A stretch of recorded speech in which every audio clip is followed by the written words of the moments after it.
სანამ ჭკვიანმა მოიფიქრაო გიჟმახიდი გაირბილაო ჩვენ ზიანათქვამი ლევან ეს ის მოსამართლეა პატივცემულო მაყურებლებო და მსმენელებო რომელსაც გავეტირეთ სრულიად ადვოკატთა კორპუსი თავარი არის აი სიმდიდრე რომელიც მე მაქვს ადამიანების სიყვარული და სუფთა სინდისი ვეღარ მიგიღებთო და ატირებული წავედი დეკანატში, იმიტომ რომ მე პატრონი სხვა არ მყოლია, არც ბიძა, არც მამა მაქსეთი, რომ იმათთვის მეკითხა.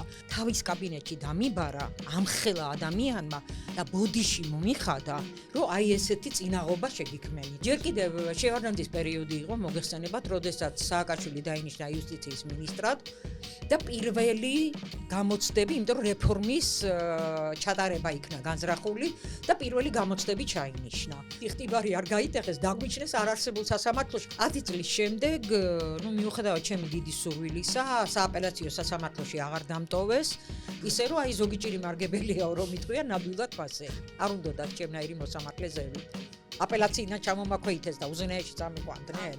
იმ 1% ხო იყო გამამართლებელი განაგები. იმ 1%-დან მე მგონი 99% თქვენი გადაწყვეტილებები. კი ბატონო, ლელობაშიც გამიმართლებია, აჩაღობაშიც გამიმართლებია, განა იმიტომ რომ ჩაიდინა და თავზე ხელი გადაუსვი. არა, რომ ჯობს მეთქი 10 დამნაშავე იყოს გარეთ, ვიდრე ერთი უდანაშაულო დაისაჯოს. ეუბნებოდით, ანუ უმარტავდით დამნაშავეს, რომ აი შენ ეს სასჯელი, ამიტომ გეკუთვნის და დიდი მადლობა ეკამახსენეთ ყოველთვის.